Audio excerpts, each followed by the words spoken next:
Ads లేకుండా latest episodes చూడండి. నువ్వు నా లైఫ్లోకి వచ్చిన తర్వాత అదృష్టం అనే మాటే మర్చిపోయానని నేను. నువ్వు నా పక్కనుంటే ఎప్పుడు నాకు ప్రాబ్లమే.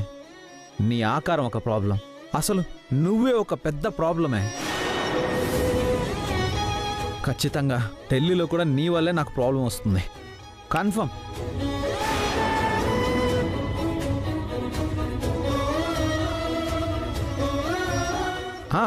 అయినా తప్పదు, నాన్న చెప్పాడు కదా, నువ్వు తయారైపోతున్నావు. ఇప్పుడు నేను కాదనలేను కదా. వచ్చేసి నా కలలన్నీ నాశనం చేసేసాయి.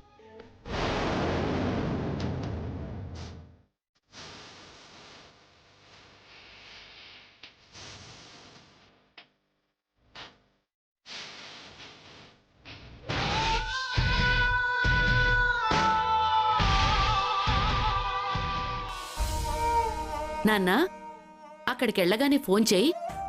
ఆరోగ్యం జాగ్రత్త నాన్నా. మీ ప్రోగ్రామ్ని మేమిక్కడ లైవ్లో చూస్తూనే ఉంటాం.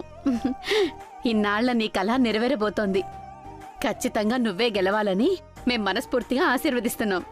థ్యాంక్స్ అమ్మా, నన్ను ఆశీర్వదించండి అమ్మా. విజయ, జాగ్రత్త నాన్నా. జాగ్రత్త నాన్న. నన్ను ఆశీర్వదించండి. తాతయ్య ఆశీర్వదించండి. మంచిది బాబు, ఆల్ ది బెస్ట్.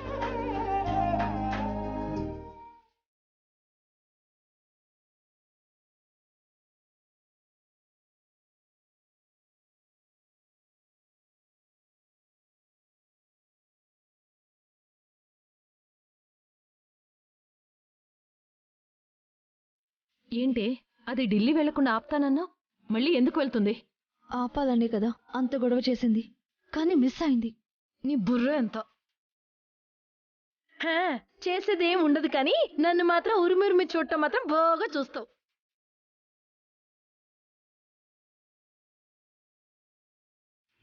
అమ్మా జాగ్రత్త.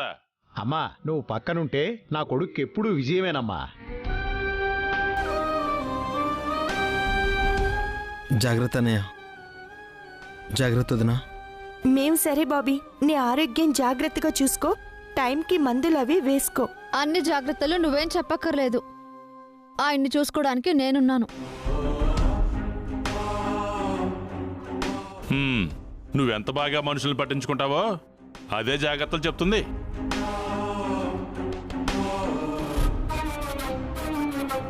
సరే ట్రైన్కి టైం అవుతోంది, ఇక మీరు బయలుదేరండి. వెళుస్తాం నాన్న, వెళుస్తాం తాతయ్య, పదండి. వెళుస్తాం. సరే వదినా. Hi sir. Hi sir. మీరంతా ఏంటి ఇలా వచ్చారు? మీరు ఫ్యాషన్ షోలో పార్టిసిపేట్ చేయడానికి వెళ్తున్నారు కదా సార్, మీకు ఆల్ ది బెస్ట్ చెప్దామని వచ్చాం సార్. మీకు all the best sir. Thank you అమ్మా. ఇలా ఇచ్చే నాన్న. ఈ కాంపిటీషన్లో మీరు ఖచ్చితంగా విన్ అవుతారు సార్. Thank you. పద. అదేంటి సార్,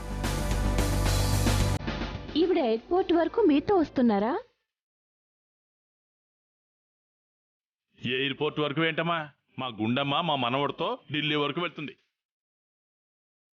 ఈవిడ ఢిల్లీకా?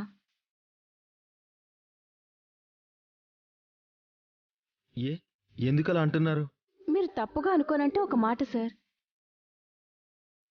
ఏముంది, లావుగా ఉన్న దీన్ని వెంటేసుకుని వెళ్తే ఇక్కడ జరిగినట్టే అక్కడ ఆదికి అవమానాలు జరుగుతాయి, అందరూ నవ్వుతారు.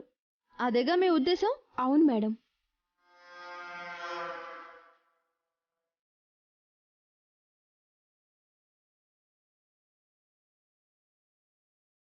లోకేశ్వరి, దాని మీద అరుస్తావేంట్రా? అదేమన్నా కాని మాట అనిందా?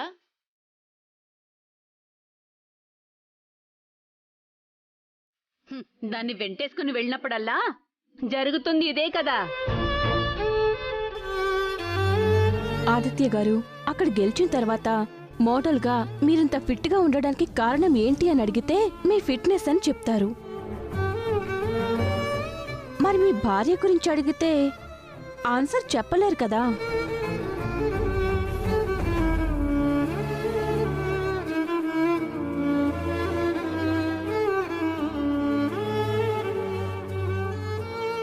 ఆపండమ్మా. స్టేజ్ మీద పర్ఫామ్ చేసిన వాళ్ళు క్యూట్గా సన్నగా ఉండాలి కానీ వాళ్లతో వచ్చిన వాళ్ళు కూడా సన్నగా ఉండాలని రూలేం లేదు కదమ్మా. ఏ మా గుండం మొక్కతే లావుగా ఉందా? దీనికంటే లావుగా ఉన్న వాళ్ళు చాలా మంది ఉన్నారు. ఇక పదండి, ఆలస్యం అవుతుంది. వెళ్ళొస్తాం సార్, ఆల్ ది బెస్ట్. ఊపుకుంటూ వచ్చారు. పదండి అబ్బాయి, పదమ్మా. పదగుండమ్మా.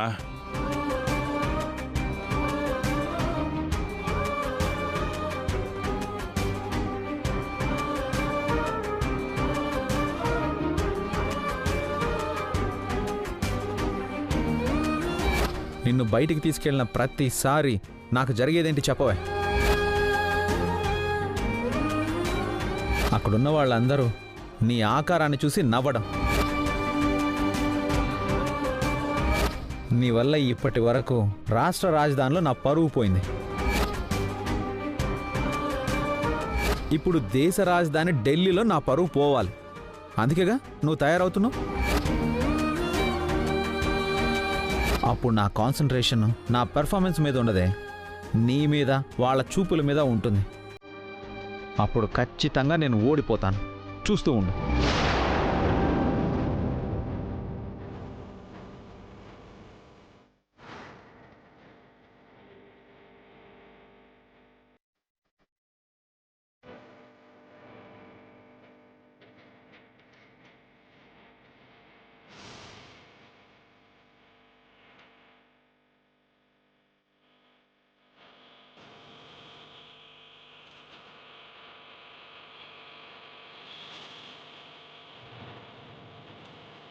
ఆయన డిస్టర్బ్ అవ్వకూడదు.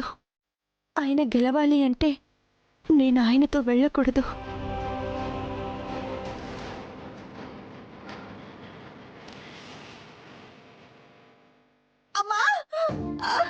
అమ్మా, ఏమైందమ్మా? ఏమైంది గుండమ్మా? ఏమైంది వదినా?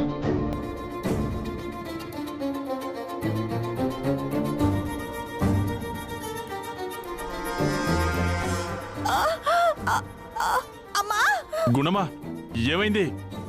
కడుపు నొప్పి తాతయ్య. ఇప్పటికిప్పుడు ఏమైంది? తెలీదు నానమ్మా. అదే అర్థం కావట్లేదండి. డాక్టర్ గారికి ఫోన్ చేస్తాను. ఫ్లైట్ టైం అవుతుంది. ఏమండి, నేను మీతో రాలేను, మీరు బయలుదేరండి. అదేంటమ్మా, కలిసి వెళ్ళాలనుకుని బయలుదేరుతూ కూడా వెళ్ళను అంటావేంటి? మామయ్య, కడుపు నొప్పి ఎక్కువగా వస్తుంది. ఒరేయ్, ముందు డాక్టర్ గారికి ఫోన్ చేయరా. చేయమనవడా? మామయ్య, ముందు ఆయన్ని పంపిద్దాం. అది ఏమండి, మీ కళ ఏ కారణంగానూ చెడిపోకూడదు. మీరు ఖచ్చితంగా గెలుస్తారన్న నమ్మకం నాకుంది. ఆల్ ది బెస్ట్ అండి.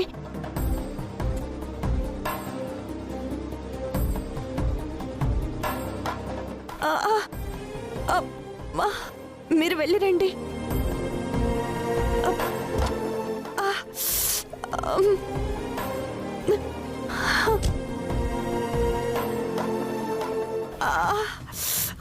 గుండమ్మా, మనోడు దాన్ని ఎలారా వెళ్లకుండా ఆపలేకపోతున్నాం అనుకున్నాం. గాడ్ గ్రేస్, ఇప్పుడు దానంతట అదే ఆగిపోయింది. దాని కడుపు నొప్పికి థ్యాంక్స్. ఏమ్మా, ఇప్పుడు ఎలా ఉంది? పర్వాలేదు మామయ్య, కాసేపు రెస్ట్ తీసుకుంటాను. అది కాదు వదినా, ఒకసారి డాక్టర్ గారికి కాల్ చేసి. వద్దు బాబీ, ముందు రెస్ట్ తీసుకుంటాను. అప్పటికి తగ్గకపోతే అప్పుడు పిలుద్దాం. పదండి. నడు.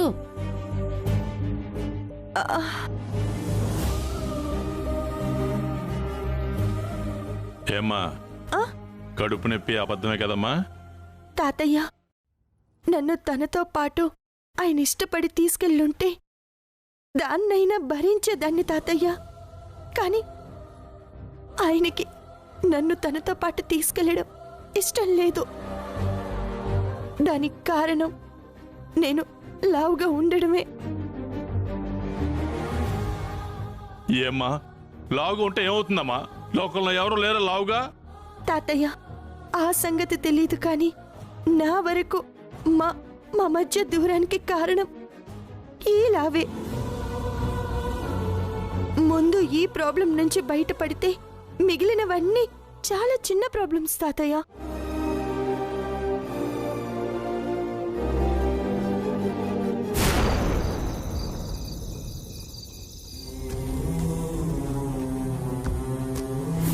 ఇవి తీసుకొని తాకట్టు పెట్టుకో బాబీ. వెళ్ళు బాబీ, ఏం కాదు.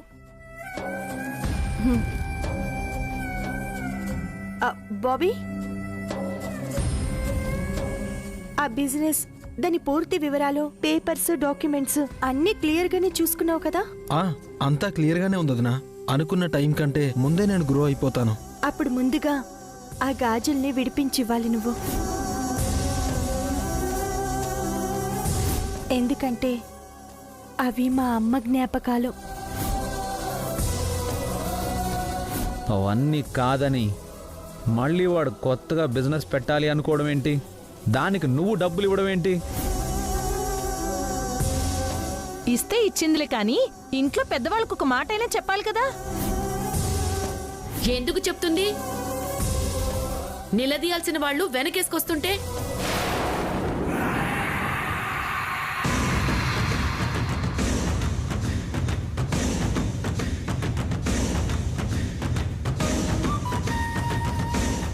బాబీని ఆయుధంగా వాడి ఆ గుండమ్మ గుండెల్లో పొడవాలనుకున్నాను. అంతా అనుకున్నట్టే జరుగుతుందనుకుంటే ఆఖరి నిమిషంలో సీన్ రివర్స్ అయింది. ఒక్కసారి వాడిన ఆయుధాన్ని మళ్ళీ ప్రయోగించకూడదని లేదు కదా. అదను చూసి మరోసారి ఈ ఆయుధాన్ని వాడటం మంచిది.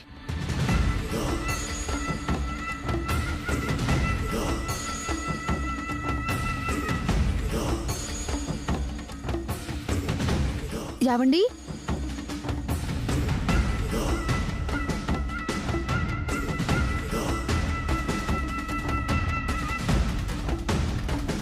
ఏంటండి ఇక్కడ కూర్చున్నారు?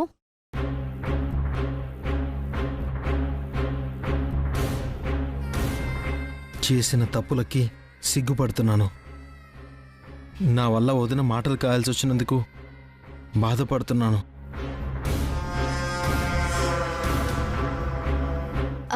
ఇప్పుడు దాని గురించి ఎందుకండి బాధపడుతున్నారు? అయినా మీరేం అలవాటుగా బెట్టింగ్ ఆడలేదు కదా. అందులో డబ్బులు వస్తే మీ వదిన గాజులు వెంటనే విడిపించి ఇచ్చేయచ్చనే కదా మీరు ఆలోచించింది. అలా ఆలోచించడమే నేను చేసిన తప్పు. సొంతంగా బిజినెస్ చేసుకుంటాను వదినా అంటే ఆ తల్లి తన చేతి గాజులు తీసిచ్చింది నేను బాగుపడతానని. కానీ నేనేం చేశాను? చెయ్యాలనుకున్న బిజినెస్ మీద ఫోకస్ పెట్టకుండా అత్యాశకు పోయి ఇదిగో ఇలా దెబ్బతిన్నాను. అలా అయినా బుద్ధొచ్చిందా? లేదే. వచ్చిన కష్టం చెప్పుకుని ఏడిస్తే ఇలా ఎందుకు చేశావని ఒక్క మాట కూడా అనకుండా మళ్ళీ 10 లక్షలు ఇచ్చింది. కానీ మళ్ళీ నేను చేసిన తప్పే చేశాను. ఛ, వదిన ప్లేస్లో మరొకరు అయ్యుంటే చెప్పు తీసుకుని కొట్టేవాళ్ళు. ఛ, వదినకి నా మొహం చూపించాలంటేనే సిగ్గుగా ఉంది. వదినా వదినా వదినా ఎన్నిసార్లు చేస్తారు ఈ భజన? ప్రాణం పోయే వరకు చేస్తూనే ఉంటానే.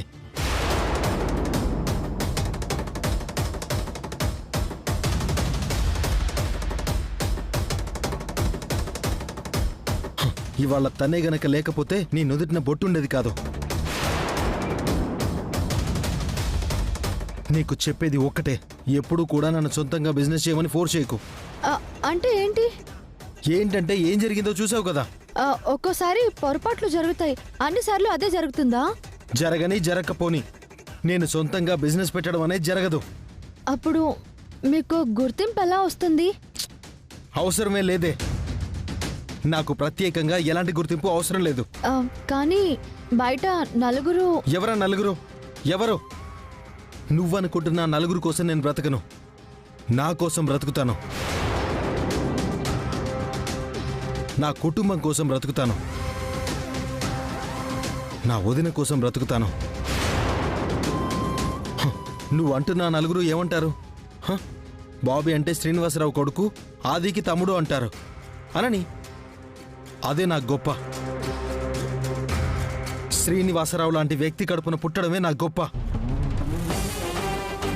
స్వయం కృషితో పైకి ఎదుగుతున్న ఆదికి తమ్ముళ్ళ బ్రతకడమే అదే నా గొప్ప. ఈ గొప్పలు చాలు, నాకంటూ ఏ గొప్పలు అవసరం లేదు.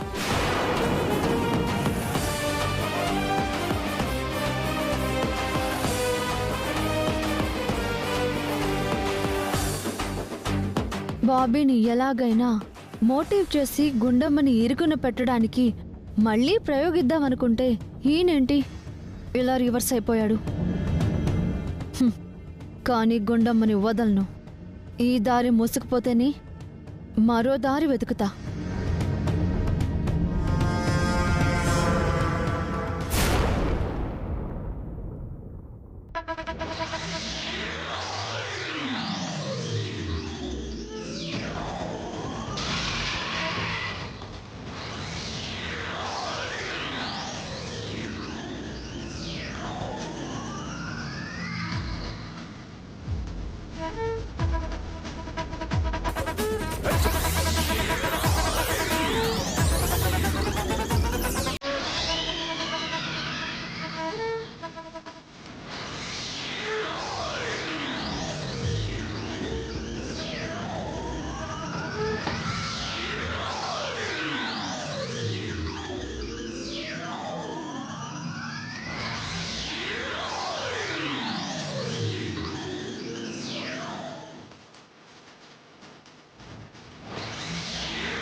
ఏంటే ఇంట్లో పని మనిషి ఉంది కదా, దానికి అప్పచెప్పకుండా ఈ పనులన్నీ నువ్వే చేస్తున్నావేంటి?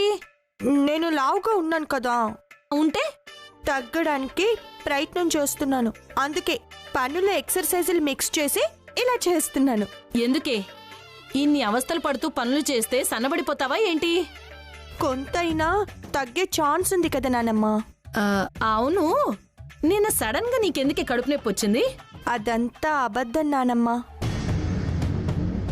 అక్కడ ఆయన అవమానపడకూడదని కావాలనే కడుపు నొప్పి వచ్చినట్టు నాటకం ఆడి ఆగిపోయాను. అంటే త్యాగం చేసావన్నమాట. లోకేశ్వరి, లోకేశ్వరి, లోకేశ్వరి. ఎవరండి మీరు? నేను లోకేశ్వరి ఫ్రెండ్నండి. ఎవరు? లోకేశ్వరి నేనే. నేనంటే? ఓసేయ్, నేనే బండ శ్రావణిని. నన్నే మర్చిపోయావా? బండ శ్రావణి.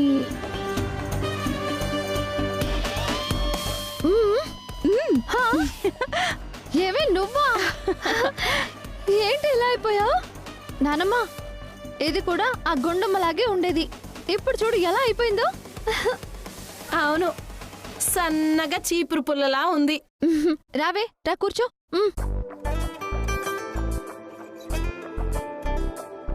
ఎంతకాలం అయింది నిన్ను చూసి. నాకు అలా అనిపించే నిన్నొకసారి చూసిపోదామని వచ్చానే. ఏంటి కబుర్లు? నా కబుర్లకేంటి కానీ ఉన్న పలంగా నువ్వెలా తగ్గావు? అదంతా మ్యాజిక్కే. కాఫీ తీసుకోండి. ఎవరివిడా? గుండమ్మ అని మా అక్క. నమస్తే అండి. నమస్తే అండి. గుండమ్మ, ఇది నీకంటే లావుగా ఉండేది తెలుసా? అరే, ఆశ్చర్యంగా ఉంది. అంత లావు ఉండి ఇంత సన్నగా ఎలా? చెప్పవే, ఏం ట్రీట్మెంట్ తీసుకున్నావు? ఏం చెప్పమంటావే? లావు తగ్గడానికి నేను పడిన పాటలు అంతా ఇంతా కాదు. అదే ఒళ్ళు తగ్గడం కోసం ఇక్కడ మా గుండమ్మ కూడా అలాగే పాటలు పడుతుందమ్మా. చెప్పవే. రకరకాల ట్రీట్మెంట్లు అన్నీ చేయించుకున్నాను. డబ్బులు వదలడం తప్ప ప్రయోజనమేమీ కనిపించలేదు. అప్పుడే మా అత్తయ్య గారికి తెలిసిన వాళ్ళు ఎవరో చెప్పారంట, రాజేంద్ర గారనే నాటు వైద్యుడు ఉన్నారని. ఆయనిలా ఊబకాయాన్ని తన నాటు మందుతో తగ్గిస్తాడని. వెంటనే ఆయన్ని కలిశాను. ఆయనిచ్చిన కోర్సు వాడటం వల్ల ఇప్పుడిలా సన్నబడ్డాను. నాటు మందు వాడితే ఒళ్ళు తగ్గుతుందా? ఆ సైడ్ ఎఫెక్ట్స్ లాంటివి ఏమైనా వస్తాయేమో? ఏ సైడ్ ఎఫెక్ట్స్ రావండి, నేనే నిదర్శనం. రాజేంద్ర గారు, నీకు తెలుసా మన భార్గవి లేదు? ఆ ఎత్తుపళ్ళ భార్గవి. హా, ఈసారి వాళ్ళ ఆడపడుచు గురించి ఇలాగే చెప్తే నేను దాన్ని ఈయన దగ్గరకు పంపించాను.